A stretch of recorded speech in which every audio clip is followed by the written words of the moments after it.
how far this absence of a developed body of doctrine is a result of the persistence of the indigenous, that is, pre-Hindu, element of the relative isolation of Bali from the outside world after the 15th century or so, and the consequent parochialization of its culture, or of the rather unusual degree to which Balinese social structure has been able to maintain a solidly traditional form, is a moot question. In Java, where the pressure of external influences has been relentless, and where traditional social structure has lost much of its resilience, not just one but several relatively well rationalized systems of belief and worship have developed, given a conscious sense of religious diversity, conflict, and perplexity, still quite foreign to Bali. Thus, if one comes, as I did, to Bali after having worked in Java, it is the near total absence of either doubt or dogmatism, the metaphysical challenge that almost immediately strikes one. That and the astounding proliferation of ceremonial activity, the Balinese perpetually weaving intricate palm leaf offerings, preparing elaborate rituals meals, decorating all sorts of temples, marching in massive processions,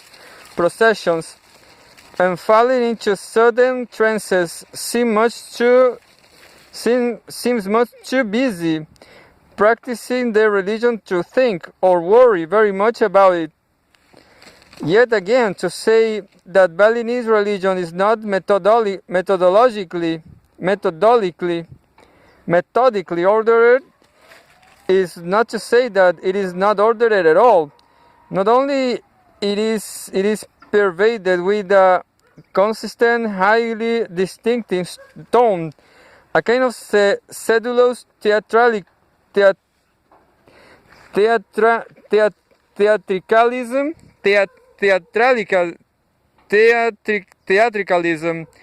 which only extended description could evoke, but the elements which comprise it cluster into a number of relatively well-defined ritual complexes which exhibit in turn a definite approach to properly religious issues, no less reasonable for being implicit.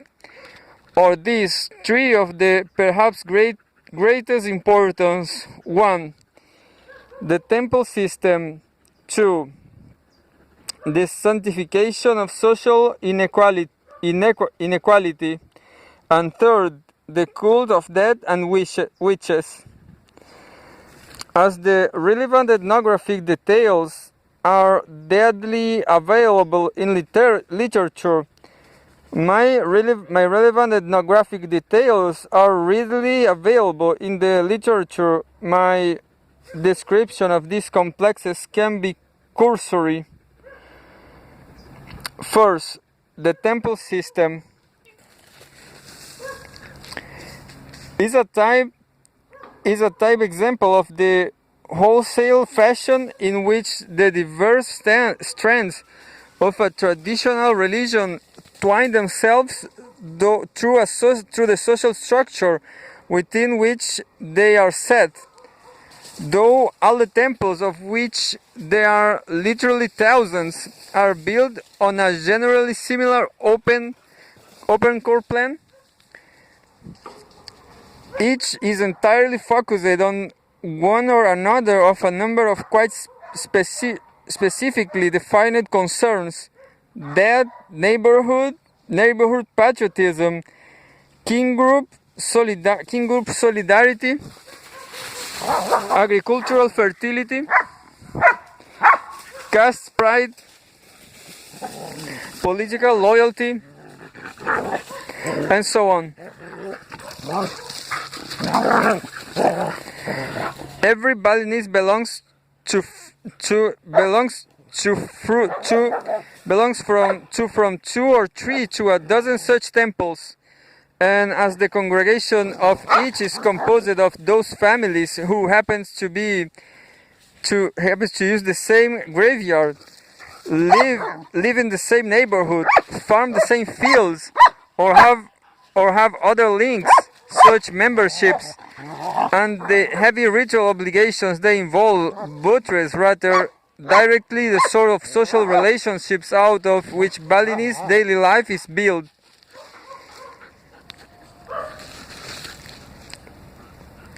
The religious forms associated with the various temples, like the architecture broadly similar from temple to temple, are almost wholly ceremonial in nature.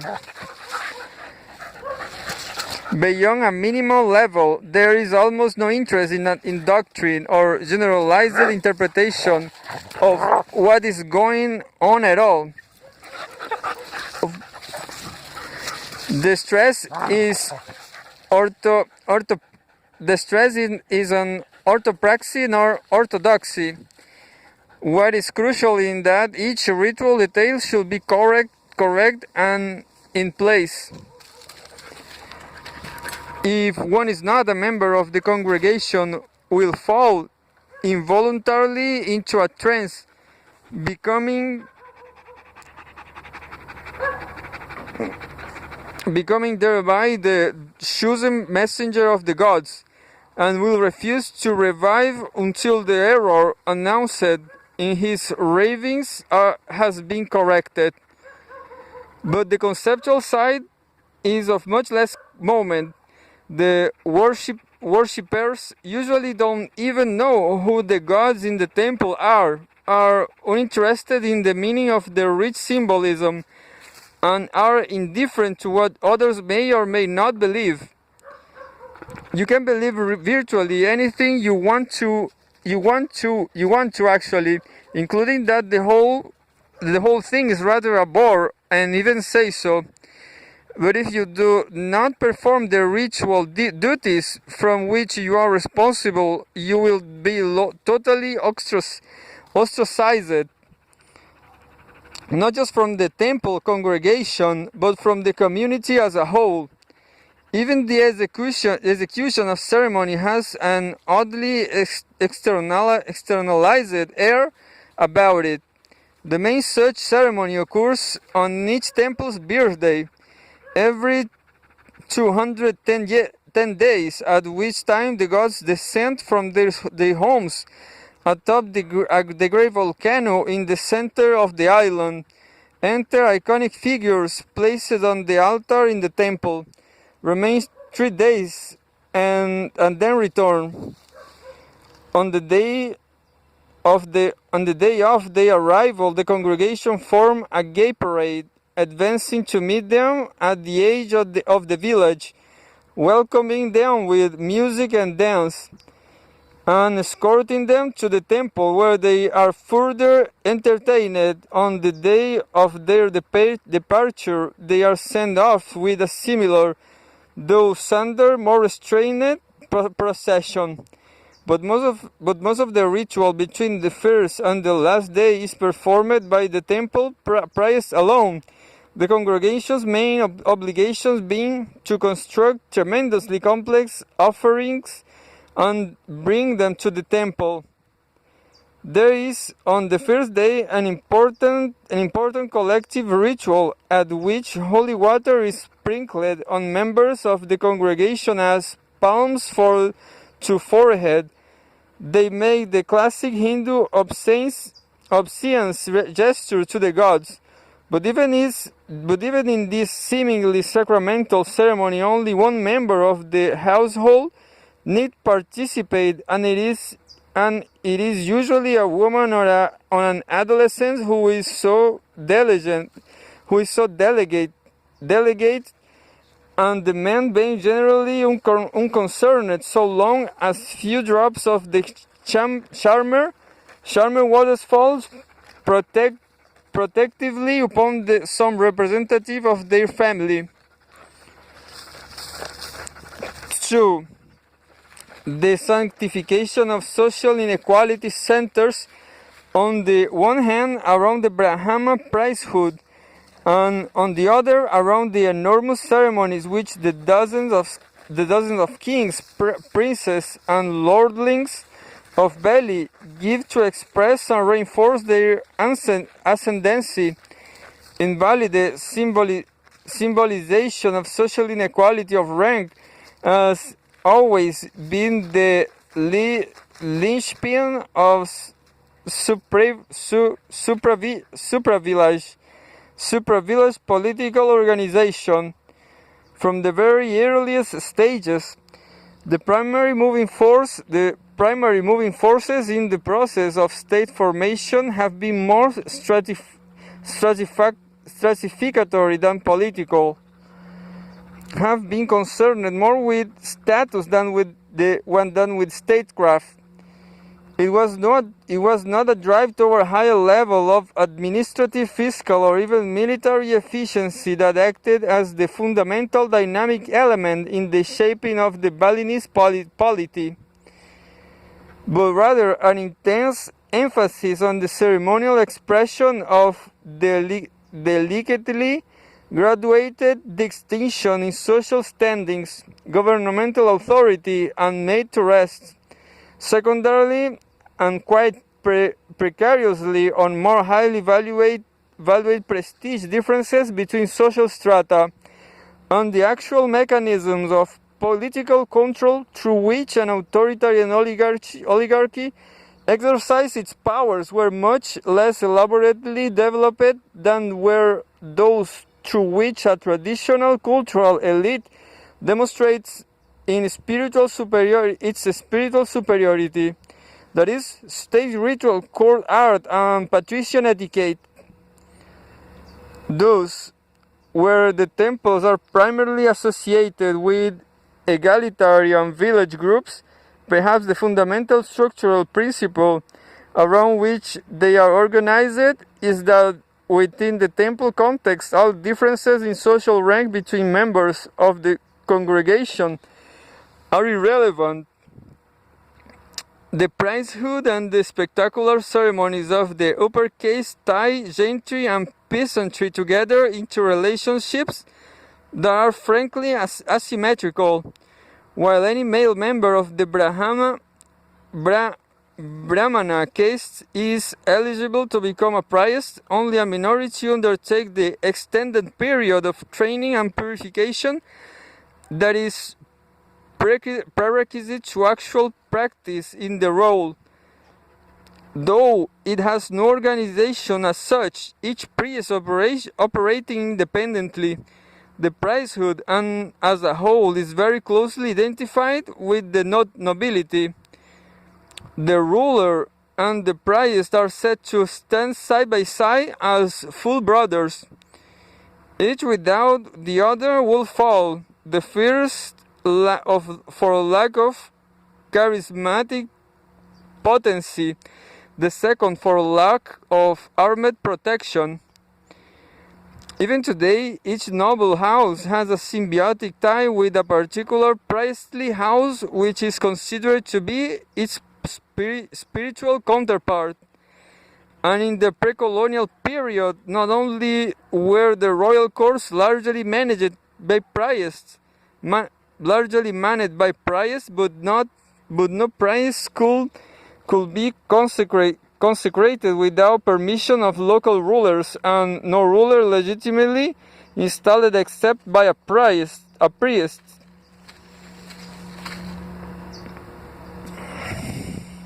On the commoner or lower caste side, each priest owns a number of followers allotted to his house at one point or another by this or that noble house, and subsequently inherited from generation to generation.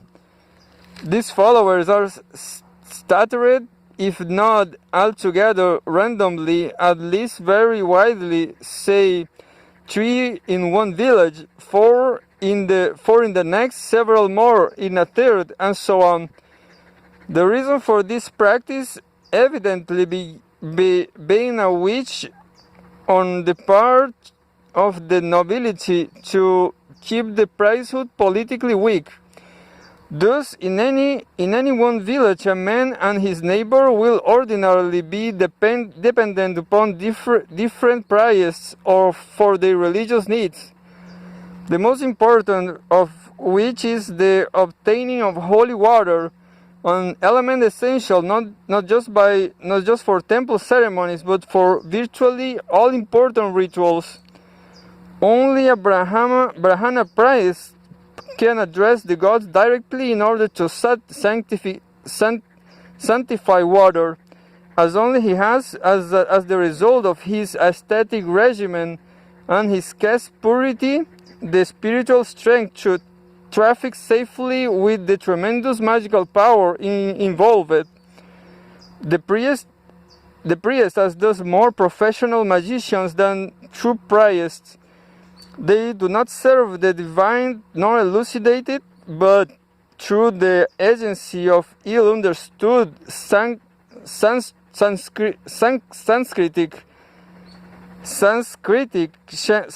chants and beautifully stylized sacred gestures, they utilize it. A priest's followers refers to him as their Siwa, after the god by whom he is possessed during the entranced portion of his rite, and he refers to them as his Sisiya, roughly clients, and in such a way the hierarchical social differentiation into upper and lower castes is symbolically assimilated to the spiritual contrast between priest and ordinary man. The other means through which ranks is given religious expression and support. The prodigious ceremonies of the nobility employs an institution of political rather than ritual clientage corvée to underscore the legitimacy of radical social inequality. Here, it is not the content of the ceremonial activity which is important, but the fact that when one is in a position to mobilize the human resources to produce such an extravaganza at all. Usually focused around life cycle events, tooth filling, cremation, these ceremonies involve the collective efforts of great masses of subjects, dependents, etc., over a considerable stretch of time, and form therefore not just the symbol but the very substance of political loyalty and integration. In pre-colonial times, the preparation and performance of such grand spectacles seems to have consumed more time and energy than all other state activities, including warfare, put together, and so, in a sense, the political system can be said to have existed to support the ritual system rather than the other way round. And despite colonialism, occupation, war, and independence, the pattern in great part persists. The gentry is still, according to Bois' fine phrase, the symbolic expression of the peasantry greatness, and the peasantry is still the lifeblood of the gentry's pretensions. Third, the cult of dead and witches is the dark side of Balinese religion, and though it penetrates into virtually every corner of daily life, adding an anxious note to the otherwise equable tenor of existence, it finds its most direct and vivid expression in the ecstatic ritual combat of those two strange mythological figures, Rangda and Barong. In Rangda, monstrous queen of the witches, ancient widow, used up prostitute, child murdering incarnation of the goddess of death, and in the Margaret Mead is correct symbolic projection of the rejecting mother. The Balinists have fashioned a powerful image of unqualified evil. In Baron, a vaguely benign and slightly ludicrous deity who looks and acts like a cross between a clumsy bear, a foolish puppy, and a strutting Chinese dragon, they have constructed an almost parodic representation of human strength and weakness. That is, their headlong encounters, these two demons, each saturated with that mana-like power the Balinists call Sakti, arrive inevitably at an exact standoff, and therefore nor without a certain ultimate significance for all its magical concreteness.